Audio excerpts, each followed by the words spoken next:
আপনি যখন গ্রামের নদীর ধারে বসে ঠান্ডা হাওয়ায় বুক ভরে নিঃশ্বাস নেন, তখন হয়তো একই সময়ে ইউক্রেনের কেউ সেই বাতাসে বারুদের গন্ধ টের পাচ্ছে।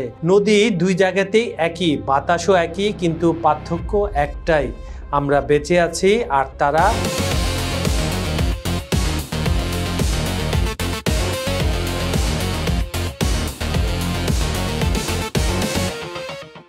খবর সংযোগের বিহাইন্ড দ্য সিনে আজ আমরা সেই ইউক্রেনের মানুষের ভেতরের কথা, ভেঙে যাওয়া বাড়িঘরের কথা, ন্যাটোর খেলা আর ইউরোপ কিভাবে ইউক্রেনকে বিপদে ফেলেছে সেটা খোঁজার চেষ্টা করব। আশা করি সঙ্গে থাকবেন। চলুন তাহলে শুনে আসা যাক।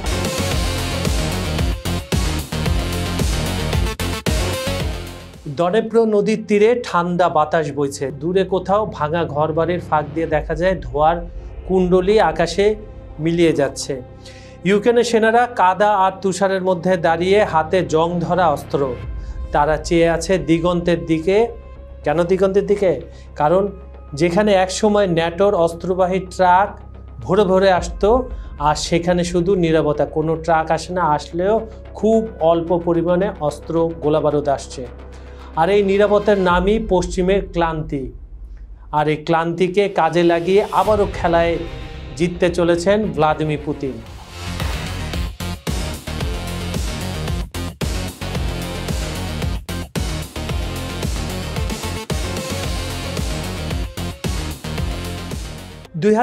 সালে যুদ্ধ শুরু হওয়ার সময় পশ্চিমা দেশগুলো তখন এক কণ্ঠে বলেছিল রাশিয়াকে থামানো হবে। বিলিয়ন বিলিয়ন ডলারের সহায়তা, হাজার হাজার ট্যাঙ্ক, কামান, মিসাইল সব ইউক্রেনে পাঠানো হয়েছিল। কিন্তু 3 বছর পর বাস্তব চিত্র ভয়ঙ্কর, একেবারেই পাল্টে গেছে। আগের মতো রসদ আসছে না, কারণ এত রসদ পাবে কোথায়?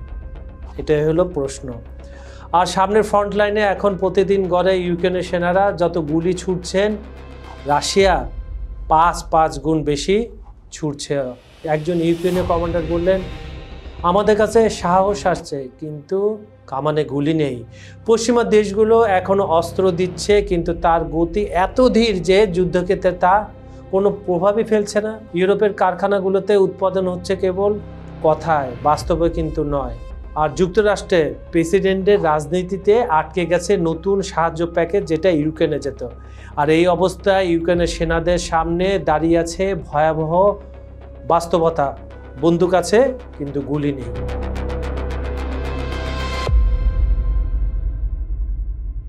পুতিন জানতেন এই যুদ্ধ বন্দুকের চেয়ে ধৈর্যের।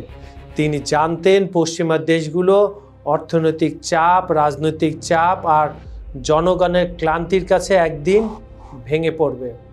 তাই তিনি যুদ্ধকে দীর্ঘ সময়ের খেলা বানিয়ে ফেললেন। তিনি রাশিয়ার অর্থনীতিকে যুদ্ধমুখী করে ফেললেন। শিল্প কারখানাকে 24 ঘন্টা চালালেন। এই যুদ্ধকে কেন বলছি আমি? কারণ হচ্ছে যেখানে দেখা যেত আগে গাড়ি উৎপাদন হচ্ছে, যেখানে দেখা যাচ্ছে আপনার বিভিন্ন কলকারখানায় আপনার ধাতব জিনিস তৈরি হচ্ছে বা গার্মেন্টস জাতীয় প্রোডাক্ট তৈরি হচ্ছে, সেখানে যুদ্ধে যা যা ব্যবহার হয়, কাপড় থেকে শুরু করে, ইউনিফর্ম থেকে শুরু করে, তারপরে গোলা বারুদ, এগুলার উৎপাদন বাড়িয়ে দিয়েছে। এবং আমাদের কাছে খবর আছে, আমরা বিভিন্ন জায়গা থেকে সূত্র থেকে খবর পেয়েছি যে প্রতিদিন প্রায় 30 লাখ মানুষ 24 ঘন্টা অস্ত্র বানাচ্ছে এইসব কারখানায়। ভেবেই দেখুন কি লটে লটে অস্ত্র বানাচ্ছে যারা। এছাড়াও তাদের সাহায্য করার জন্য কয়েকটি দেশ আছে, যেমন উত্তর কোরিয়া থেকে আসছে গোলা বারুদ, ইরান দিচ্ছে ড্রোন, চীন দিচ্ছে খুচরা যন্ত্রাংশ, যেগুলা ক্ষেপণাস্ত্র, ড্রোন এবং মিসাইলে ব্যবহার হচ্ছে।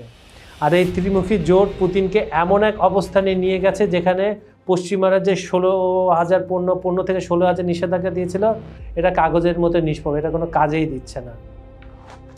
এখন রাশিয়ার কারখানাগুলো থেকে প্রতিদিন উৎপাদিত হচ্ছে 2500-এরও বেশি আর্টিলারি সেল প্রতিদিন। চিন্তা করে দেখেন। আর যখন ইউক্রেন হাতে পাচ্ছে তার সামান্য কিছু। পুতিন আগে থেকে বুঝতেন, এখন তিনি আরও বুঝেছেন যে সময় কিনতে পারে সেই যুদ্ধ যেতে। ন্যাটো এখন আর একসঙ্গে হাঁটছে না, সবার রাস্তা যেন আলাদা আলাদা হয়ে যাচ্ছে। জার্মানি বলছে তাদের স্টক কমে যাচ্ছে, ফ্রান্স বলছে যুদ্ধবিরতি দরকার, পোল্যান্ড বলছে আর পারছি না। এমনকি যুক্তরাষ্ট্রের জনগণের মধ্যেও যুদ্ধবিরোধী মনোভাব বাড়ছে। তারা বলছে এবং ইউরোপের জনগণও বলছে, আমরা কেন নিজেদের ট্যাক্সের টাকা ইউক্রেনের জন্য বিলিয়ন বিলিয়ন ডলার ব্যয় করব, যখন নিজের দেশে মানুষের ঘরে থাকতে পারছে না। এমন প্রশ্ন ঘুরছে আমেরিকা, ইউরোপের টকশোগুলোতে। আর এই বিভক্তি পুতিনের জন্য একটা সুবর্ণ সুযোগ। তিনি ইউক্রেনের বিরুদ্ধে নয়, ন্যাটোর ঐক্যের বিরুদ্ধেও যুদ্ধ করছেন আর ধীরে ধীরে জয় পাচ্ছেন সেখানেও। এখনকার রুশ বাহিনী 2022 সালের মতো নয়, কিন্তু এখন তারা যুদ্ধের কৌশল ক্ষণে ক্ষণে পাল্টিয়ে হাতে নাতে ফলও পাচ্ছে। ইরান শাহেদ মানে ইরানের তৈরি ডেঞ্জারাস শাহেদ ড্রোনগুলো এখন ইউক্রেনের শহরগুলোতে ভয় ছড়াচ্ছে।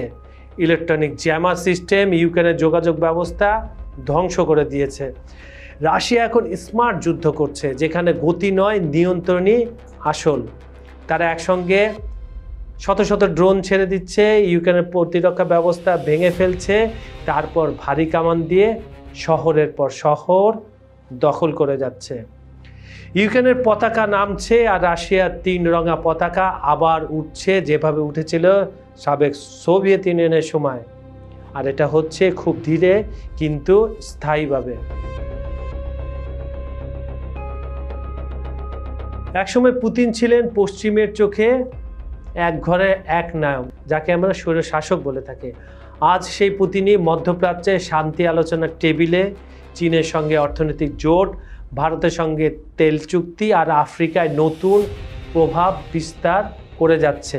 যুদ্ধ তাকে কূটনৈতিকভাবে ভেঙে দেয়নি, বরং আরও শক্তিশালী করেছে। পশ্চিম তাকে বিচ্ছিন্ন করতে চেয়েছিল, কিন্তু এখনই সেই একে একে পশ্চিমা বহির্ভূত সব দেশকে আশেপাশে পাচ্ছেন। ইউক্রেনের যুদ্ধ এখন কেবল অস্ত্রের লড়াই নয়, এটি সময়, মনোবল আর ধৈর্যের লড়াই। পুতিন সেই খেলায় জিতে যাচ্ছেন, এখনই বলা না গেলেও সম্ভাবনা রয়েছে, যেখানে পশ্চিমা এখনো বুঝে উঠতে পারছে না কখন তাদের কৌশল তাদের বিরুদ্ধে চলে গিয়েছে। হয়তো এই যুদ্ধ শেষ হবে না কাল, কিন্তু এর ফলাফল ইতিহাসে লিখে রাখবে এক সত্য, যে যুদ্ধকে প্রচারণা বানায় সে হারে, আর যে যুদ্ধকে ধৈর্য রূপে দেয় সেই জেতে। রাশিয়া হয়তো এখনও জয় ঘোষণা করেনি, পুতিন সেই রকম কথা এখন পর্যন্ত বলেননি, কিন্তু পশ্চিমা ইতিমধ্যেই পরাজয় টের পাচ্ছে। পশ্চিমারা কিন্তু টের পাচ্ছে, সঙ্গে ন্যাটোরাও। তাদের নীরবতা নিজেদের ভেতরে, শান্তিতে তারা বেঁচে আছে যুদ্ধের ভেতরে। যুদ্ধের শেষ হয়, কিন্তু তার গন্ধ থেকে যায় নদীর জলে, বাতাসে, মানুষের মনে। আর পুতিন তিনি জানেন এই যুদ্ধ কেবল ইউক্রেনের মাটিতে নয়, এটি চলছে মানুষের চেতনার ভেতরেও, যেখানে কেউ শান্তি খোঁজে আর কেউ খোঁজে বিজয়। খবর সংযোগের বিহাইন্ড দ্য সিনের আজকের পর্বটি আপনাদের কেমন লেগেছে জানাবেন। আমাদের ভিডিওগুলো লাইক, কমেন্ট ও শেয়ার করবেন। আমাদের চ্যানেলটি সাবস্ক্রাইব করে রাখুন। আজ এখানে বিদায় নিচ্ছি। আগামীকাল আমি কাজল হায়দার আবার উপস্থিত হব নতুন কোনো টপিক নিয়ে। ভালো থাকবেন, সুস্থ থাকবেন। ধন্যবাদ সবাইকে।